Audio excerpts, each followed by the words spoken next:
Hey guys, how's it going? Hope you're all alright. You will remember in one of our earlier videos, we discussed a couple of concepts called pan global marketing strategy and global localization marketing strategy. We did discuss them briefly there, and we're going to look at them in a little more detail here.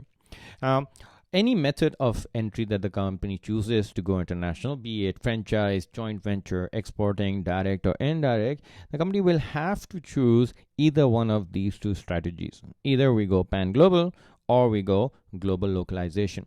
And if you remember what pan global was, simply one size fits all. So you make one marketing strategy, you make one kind of product, you decide its general price, you decide how you want to promote it, you decide how you want to place it and sell it, and you repeat that to any new country that you go to without any changes or very, very minor tweaks to it. For example, Coca-Cola, as you know, is the same taste, same flavor, same way they advertise, same way they sell in the entire world. You go to a restaurant to get it, or you go to a retail store to get it. Therefore, I've been saying retail a lot instead of retail. I don't know if you picked up in one of the earlier videos. Anyways, I'll work on that. But nonetheless, Coca-Cola is there. It's the same kind. And wherever you see the word Coca-Cola, you know exactly the kind of product, you know exactly the price range, you know exactly where you're going to get it and what, it's going to be tasting like. So that's where companies are choosing the strategy of pan-global marketing. One research, one marketing mix, and simply replicate it in every country.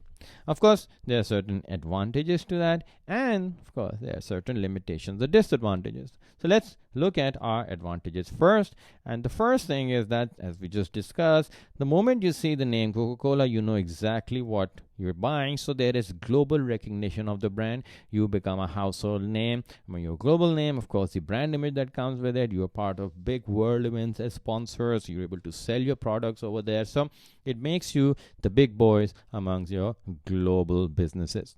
Plus, since you only conduct your research once, you make a product and you stick behind it, there's no new product development, there's no new market research costs. So there is huge cost saving, especially as you know, market research takes up a lot of time and money of the company.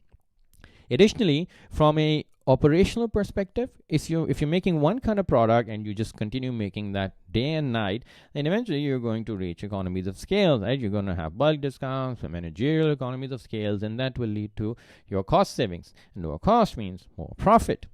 And you don't need to advertise for many kinds of products. It's just one kind of product, one Coca-Cola, one type. So we simply keep advertising it over and over. So it is a way to save up on your marketing costs, be able to save up on your production cost, and still become a household name. And remember, this is all to make sure that the marketing mix element doesn't have to be changed and no research being conducted again. And unfortunately, that's exactly what makes it a risky strategy, because you're not changing your product according to local taste. Now, I understand Coca-Cola has got their product right and it works. But think about clothing, perhaps. If you're a traditional clothes manufacturer, then you will have to change your product from one country to another. Or if you're a food product, people have different spice tolerance. So you'll have to make those adjustments when you go to a new country. Plus, different countries have different legal restrictions. Some have copyright laws, some don't. Some have a limitation on what you can advertise, what you cannot, what you can and cannot sell. For example, beer companies have struggled for a long time to not sell heart of the world because, of course, Muslim countries don't drink, and of course, a lot of other religions also abstain from it. So there is that limitation which comes with pan-global marketing. Then different countries have different languages, different cultures. One word may mean one thing in one, but another thing in another. I'm sure we all know one or two of those, right? So, of course, that's a blunder that companies should look to avoid. Now, not to forget, not every country has the same level of incomes. Different people have different affordability. So, you will have to think about the price level of your product, right? That's pan global. Now, all these problems are solved through global localization. Let's look at that now. So, global localization, which is the exact opposite of pan-global, is where businesses will adapt their marketing mix to offer different products at different price levels, different ways of promoting it, based on the different cultures and differences of each country that they go to. So, different country, different people, different marketing mix. That's what global localization is. The word localization is referring to making your product so familiar to the people in that country that they are prompted to at least try your product once. And we've seen a lot of businesses do this. For example, food companies have done what they have done is they have introduced local flavors into their existing flavors so that local businesses, local customers have some understanding of what the business is trying to sell. Pizza Hut is a great example. They go all over the world and they tweak their taste just a little bit so that people get the same kind of local flavor, but they try it on a pizza. So, advantages of taking up such a strategy is, of course, your product are exactly what the consumers are demanding in that country. So, it makes it a less risky strategy.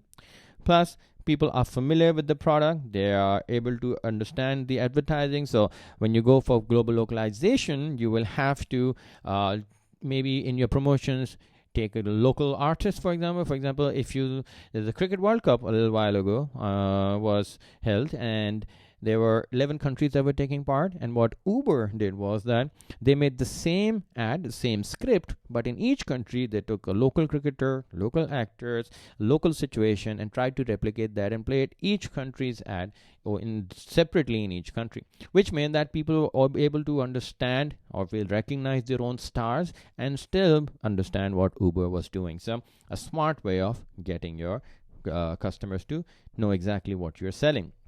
Plus, if you do your research, if you ask some people what they want, what they don't like, you're also able to stay within the laws of the country, which means fewer fines, fewer court cases, and that's always a good thing, right? And when you're making things that people want, then of course your sales are higher, and if your costs stay under control, then your profits can also be higher through global localization. However, the problem is that if you keep changing your product every time, that means you have to set up a new factory, new raw materials, new labor, training. There are lower economies of scale. Now, of course, you're making more products, so there will be some savings, but you'll have to change it every now and then, which means more investment. So whatever savings you make through production, you use a lot of it while reinvestment. Plus, companies also lose some of their identity. If you keep changing your product to every country, people aren't sure exactly where you started, why you become famous, what exactly is it that you're selling. And of course, that's not good for the brand image. Not to forget, if you go to a new country, you have to conduct primary research to get accurate information, which is costly. New product development will cost you. Therefore, there are additional costs when it comes to globalization. And local knowledge, which if you're not using an agent, you'll have to buy, and through market research companies such as AC Nielsen, and they don't sell it cheaply either. Right? Now, there's trade-offs here. With global localization, you are selling exactly what people want, and that's good, but it is costing you more to do it. So, how does a company decide? Well, first you got to see the dangers of trading internationally, right? There's your language barrier. There's also differences in social and cultural ways of living, how people interact, how people communicate with one another. Not to forget, the different political systems also have different meanings for businesses. There are legal restrictions. There will be different business practices. Some that are good, some not so good. Perhaps in some countries without bribery it doesn't work. So you have to prepare yourself for such sort of an investment. And there might be countries that don't want any international presence, so they will restrict it through tariffs, quotas, and such things. So there are all these challenges that all businesses face. And most businesses, and you will also see this if you do your own research, will operate with a combination of pan-global as well as global localization. And the simple idea is that we don't want to lose our identity. We want people to know what we sell, who we are, so we will maintain some of our own original products as they are. But part of our portfolio will have to be localized, understand what people want, what taste they have, what preferences they have, and at least tweak some of our products, or at least make some new products which will speak better to those local customers. So most global businesses, if they have to be successful, will be somewhere around here.